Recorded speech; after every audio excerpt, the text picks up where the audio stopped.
स्वागत है आप सभी का आपकी अपनी पाठशाला पर। मैं हूं अंकित अवस्थी। हाल ही में अरुणाचल प्रदेश फिर से एक बार सुर्खी में है। अरुणाचल प्रदेश को चाइना ने अपना बताया है। भारत ने उसके बयान का खंडन किया है। विपक्ष द्वारा सरकार से बहुत सारे सवाल पूछे गए हैं।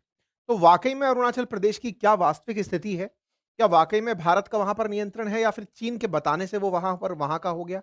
अरुणाचल प्रदेश को चीन का बताने के पीछे चाइना ने जिस तरह से उसे कहा है कि वो मेरा है, तो क्या ताइवान की तरह चाइना अरुणाचल प्रदेश पर भी क्लेम करता है? और अगर ऐसा ही है, तो क्या आने वाले समय में जैसे ताइवान को डर है कि एक दिन चाइना उसके ऊपर कब्जा कर लेगा, तो क्या अरुणाचल प्रदेश के लिए भी भारत के मन में एक भय है? क्या अरुणाचल प्रदेश भारत से छीन कर वो चीन का हिस्सा बन जाएगा?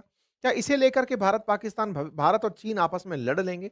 आज के सेशन में इस पूरे विषय पर चर्चा करेंगे, क्योंकि फिलहाल जिस अरुणाचल प्रदेश को भारत के पूरब का द्वार माना जाता है, भारत का सबसे पूर्वी किनारा माना जाता है, भारत के सूर्योदय का क्षेत्र जहां से माना जाता है, वो अरुणाचल प्रदेश जिसका नाम ही अरुणाचल है, मतलब अरुण भगवान सूर्य के समर्पित जगह से निकाला गया, जबकि सूर्य सबसे पहले जहां आ रहा है, उस अरुणाचल को आज चीन ने जिस प्रकार से क्लेम किया है, उससे भारत के अंदर तमाम प्रकार की प्रतिक्रियाएं आ रही हैं।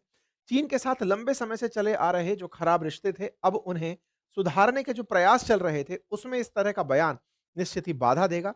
और इस बाधा की जो शुरुआत है, जो अचानक इस कारण निकल कर आई, वो अरुणाचल प्रदेश की एक महिला के कारण आई, जो कि इस समय यात्रा में थी, जिनके ट्वीट के कारण ये जानकारी बाहर आई।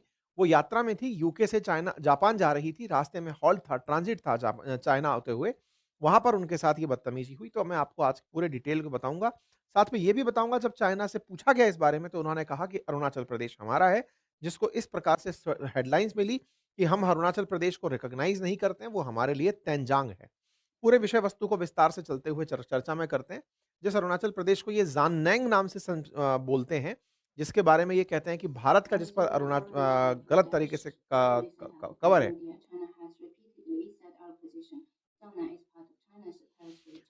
चाइना कई बार कह चुका है कि वो हमारा है, भारत ने उसको इल्लीगली कंट्रोल किया हुआ है, ऐसा इनके स्पोकपर्सन का बयान आया। अब पूरे विषय वस्तु को विस्तार से जानते हैं। ये एक महिला यात्री हैं जो अरुणाचल प्रदेश की रहने वाली हैं, आपका नाम पेन वोंग है।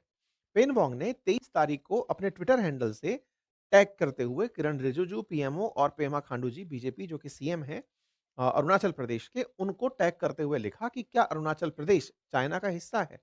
ये सवाल लिखते हुए उन्होंने टैग किया। फिर उन्होंने दूसरा ट्वीट किया जिसमें उन्होंने कहा कि मैं शंघाई एयरपोर्ट पर 18 घंटे बिठाई गई थी 21 नवंबर के दिन, क्योंकि चाइना की जो इमिग्रेशन कंपनीज थी, इमिग्रेशन जो एजेंसीज थी, उन्होंने मेरे पासपोर्ट को इनवैलिड करार दे दिया, क्योंकि मेरे पासपोर्ट पर बर्थ प्लेस अरुणाचल प्रदेश लिखा हुआ था, जो कि चाइना ने कहा कि ये चाइनीज टेरिटरी है। मुझसे कहा गया कि आप चाइना का पासपोर्ट क्यों नहीं ले लेते, अरुणाचल प्रदेश चाइना का एरिया है।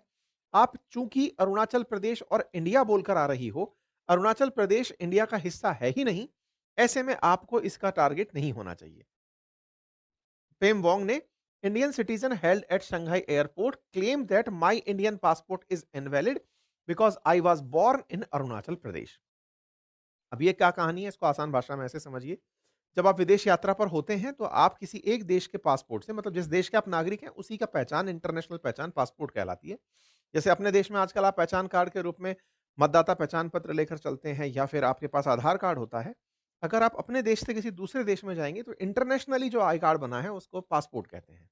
पासपोर्ट और किसी काम नहीं आता, वो आपका पहचान होता है कि आप इस देश के रहने वाले हैं।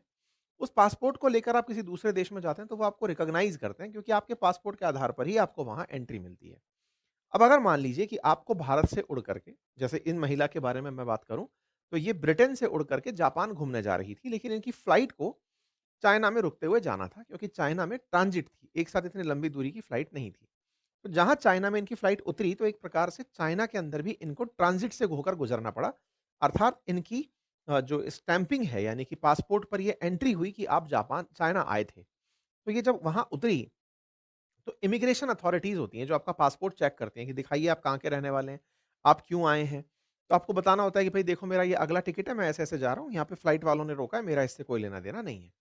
उन इमिग्रेशन अथॉरिटीज ने जैसे चेक किया कि अरे आपका पासपोर्ट तो इंडिया का है, लेकिन बर्थ प्लेस अरुणाचल प्रदेश लिखा है। अरुणाचल प्रदेश तो इंडिया का है ही नहीं, वो तो चाइना का है। इसका मतलब आपका पासपोर्ट गलत है।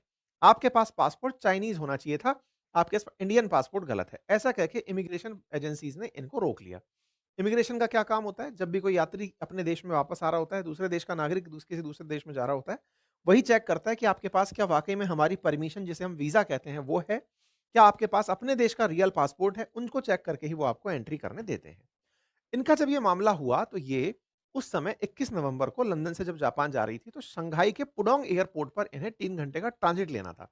लेकिन इनके पासपोर्ट को रख लिया गया और 18 घंटे तक इनसे पूछताछ की गई और इनका मजाक बनाया गया, इन्हें अपमानित किया गया। इन्हें इन्हीं की फ्लाइट में चढ़ने नहीं दिया गया। फिर इनको दूसरी फ्लाइट इन्होंने कराई जिससे फिर ये वहाँ से वापस निकल पाई। इन्होंने वहाँ पर ऑफ़िशियल से संपर्क करने का प्रयास किया, अपने मित्र को फ़ोन करके भारतीय जो ऑफ़िशियल्स हैं शंघाई में उन्हें तक रीच करने का प्रयास किया गया, उनके द्वारा इंटरफेरेंस हुआ। फाइनली ये निकल कर के अपनी जगह वहाँ पहुँची। पर एक इन्होंने अपनी पूरी प्रेक्षित जानकारी अपने एयरक्राफ्ट इंटरव्यू में दी। जैसे ही इनकी जानकारी बाहर आई, ये ना केवल भारत में बल्कि विदेशों में भी चर्चा का विषय बना क्योंकि यूके से ये यात्रा कर रही थी, पिछले 14 साल से ये यूके में ही हैं। तो इनके एक वहाँ के यूके के पत्रकार ने भी इनकी बात को उठाया, तो वहाँ पर बड़ी संख्या में चाइनीज़ आ गए और वो कमेंट बॉक्स में लिखने लगे कि अरुणाचल प्रदेश तो साउथ तिब्बत है, तिब्बत का हिस्सा है और इसके ऊपर भारत ने इल्लीगल कब्ज़ा किया हुआ है। इस तरीके से चाइनीज़ लोग भी इस बात को मानते हुए चलते हैं कि जो अरुणाचल प्रदेश है, वो तिब्बत का एक्सटेंडेड हिस्सा है और तिब्बत पर चूँकि चीन का कंट्रोल है, इसीलिए अरुणाचल प्रदेश भी चीन का हुआ। ये चाइनीज़ लोगों का थ्योरी है, ये थॉट प्रोसेस है। ये वही जगह है जहाँ पर आपने मल्टीपल टाइम भारत के समर्थन में मतलब अरुणाचल प्रदेश तो वो है हमने G20 की बैठक तक अरुणाचल प्रदेश में करवाई है। लेकिन कुल मिलाकर के चाइनीज़ जिस तरह से सलामी स्लाइसिंग करते चल रहे हैं, हर जगह को अपना क्लेम करते चल रहे हैं। उन्होंने अरुणाचल प्रदेश को भी क्लेम मार दिया। लोग कहते हैं एक दिन ये अंटार्कटिका को भी क्लेम मार देंगे। खैर चलो ये तो अलग बात है। अब बात करते हैं हमारे देश में राजनीति की। कांग्रेस आती है और कांग्रेस कहती है कि ये कैसे संभव है कि हमारे देश के अभिन्न अंग अरुणाचल प्रदेश के एक नागरिक के साथ चाइना ऐसा बर्ताव कर रहा है। सरकार ऐसे में क्या कर रही है? कांग्रेस के द्वारा बीजेपी से ये सवाल पूछा जाता है। बाकायदा उन्होंने इस बात पर लिखा कि एक महिला के साथ बर्ताव बुरा होता है, पासपोर्ट के नाम पर बुरा बर्ताव होता है। आप किस तरह की राजनीति कर रहे हैं? क्या डिप्लोमेसी है आपकी जो हमारे नागरिकों के साथ ऐसा हो रहा है? विपक्ष के द्वारा इस पर सवाल पूछे गए। इसी बात पर जो अरुणाचल प्रदेश के सीएम हैं, उन्होंने भी अपनी प्रतिक्रिया दी कि भई इनके साथ गलत हुआ। ये तमाम चीज़ें जब सवाल-जवाब के रूप में चल ही रही थी, इस बीच में अ, ये सवाल चाइनीज़ एम्बेसी से भी पूछा गया। सॉरी चाइना के जो वहाँ पे स्पोक पर्सन है विदेश मंत्रालय के, उनसे पूछा गया कि क्या आप लोगों ने ऐसा किया?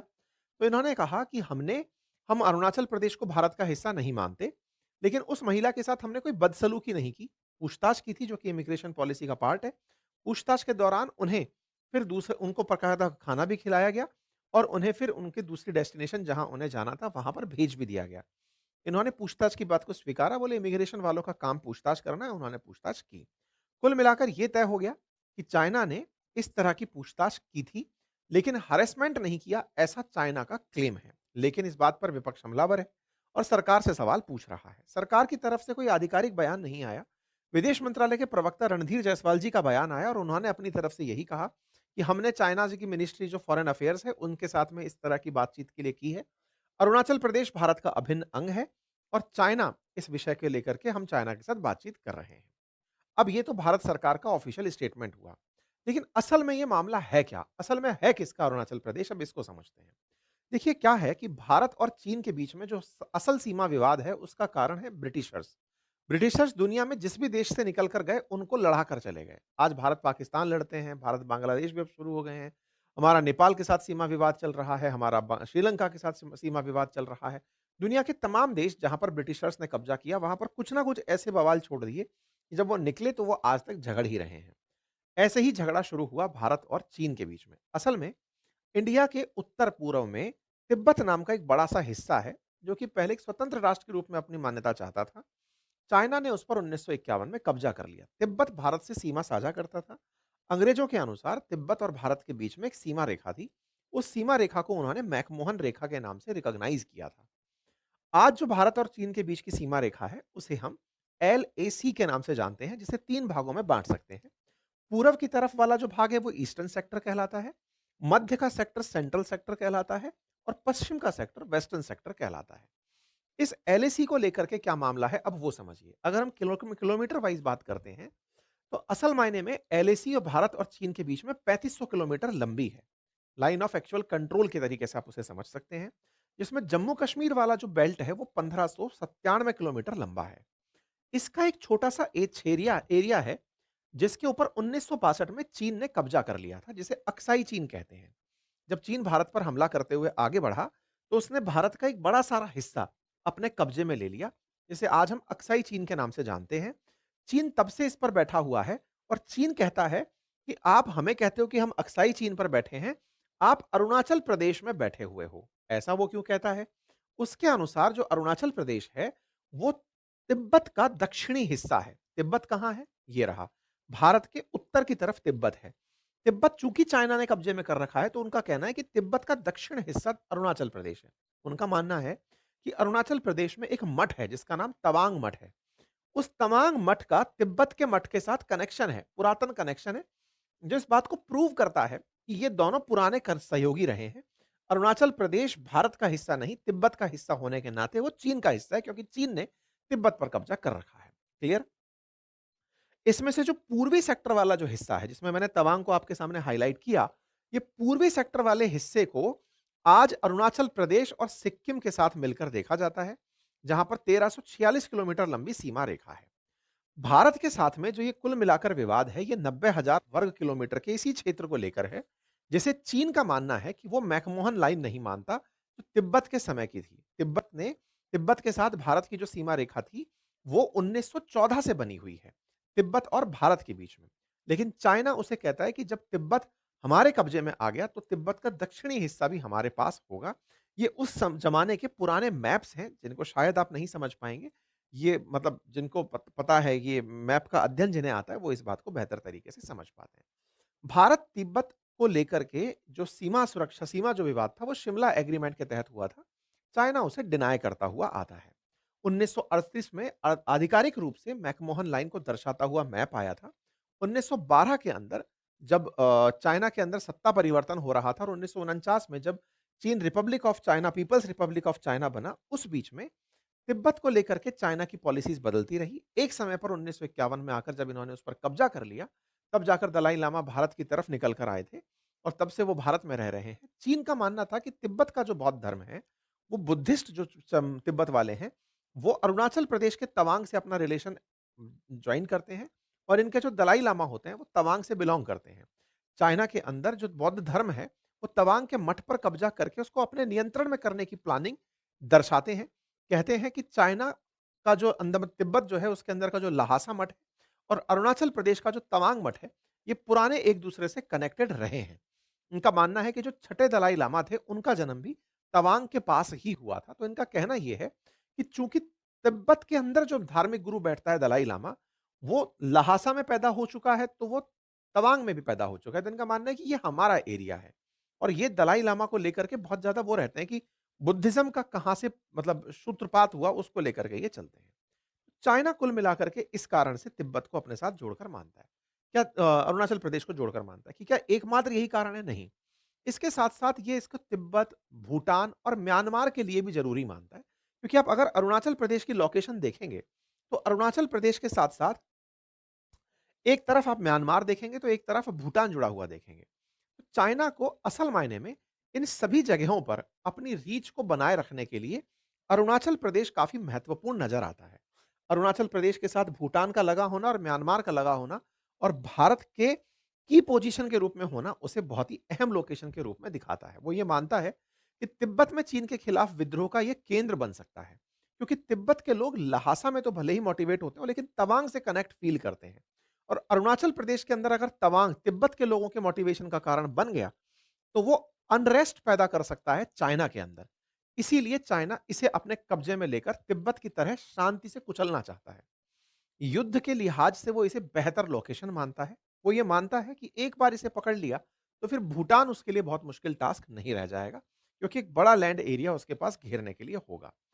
क्या ये इसका पहला प्रयास है? नहीं साहब, ऐसा वो बहुत बार पहले भी कर चुका है। चाइना पहले भी अरुणाचल प्रदेश की कई लोकेशंस के नाम बदल कर रख चुका है। चाइना 1962 से ही इस जगह को अपने कब्जे में लेने के प्रयास में रहा है। चीन की जो फोर्सेज़ हैं, वो अरुणाचल के अंदर पहले भी अंदर तक घुस आई थी। भारत के द्वारा पहले भी अपनी आपत्तियां दर्ज कराई गई। आज सक्सेसफुल तरीके से भारत की फोर्सेज़ यहां पर हैं। भारत के बॉर्डर रोड ऑर्गेनाइजेशंस के द्वारा यहां पर बहुत सारे निर्माण किए गए हैं। अरुणाचल प्रदेश में निरंतर भारत सरकार के द्वारा वो तमाम प्रयास चल रहे हैं, ताकि हमारी सेना यहाँ पर आसानी से पहुँच सके। यहाँ पर बहुत डेंस फॉरेस्ट है, कनेक्टिविटी इश्यू है, इसलिए भारत सरकार के द्वारा निरंतर यहाँ पर निर्माण कार्य करवाए जा रहे हैं, ताकि अरुणाचल प्रदेश में कल को अगर युद्ध की स्थिति चीन से झगड़ने की बनती है, तो हम यहाँ पर एनी हाउ किसी भी समय प्रश्न वहाँ पर पहुँच जाएँ। ठीक है साहब? कुल मिलाकर के अरुणाचल प्रदेश भारत का अभिन्न हिस्सा है, ये भारत बार-बार बोलता आया है और इस बात को लेकर के चाइना का जो क्लेम है, वो तिब्बत के लोगों के अंदर भय भर के रखने जैसा है। इन दोनों स्थितियों में वर्तमान स्थिति चूँकि अरुणाचल प्रदेश भारत के साथ है, तो भारत के साथ ही है। चाइना वाले इसे भविष्य में भारत के साथ एज़ ए नेगोशिएशन पॉइंट बनाकर रखते हैं, ताकि भारत चाइना से अक्साई चीन को वापस ना माँगे। लेकिन क्या इसकी वजह से दोनों देशों के बीच में कभी टेंशन बढ़ सकती है? जवाब है नहीं। चाइना अभी युद्ध करने की स्थिति में नहीं है। उसे अभी टास्क दिख रहा है वर्ल्ड की लार्जेस्ट इकोनॉमी बनने का। वो बीच में युद्ध को अफ़ोर्ड नहीं कर सकता, अगर करना चाहता तो बाइडेन के काल में ही वो ताइवान पर हमला कर चुका होता। वो अभी इस स्थिति में नहीं है। वो रशिया का हाल देख चुका है, रशिया पर लगे हुए सैंक्शंस देख चुका है, रशिया की इकोनॉमी को परेशान होते देख चुका है। वो कतई अफ़ोर्ड नहीं कर सकता किसी भी प्रकार का वॉर, तो फिर वो क्या करेगा? सलामी स्लाइसिंग, जैसे खेत के अंदर किसी के दूसरे की खेत की दीवार को काट-काट करके अंदर घुसने की कला जो होती है, वो चाइना उसमें माहिर है और वो वही करता रहेगा ताकि नेगोशिएशन के पॉइंट्स पर वो थोड़ा रार पाल कर चलता रहे। बाकी भारत सरकार इस पर बेहतर निश्चित ही कुछ लेकर आएगी। कुछ भी अपडेट आएँगे तो हम ज़रूर आपको बताएँगे। मेरे प्यारे साथियों, अपनी पाठशाला पर मंथ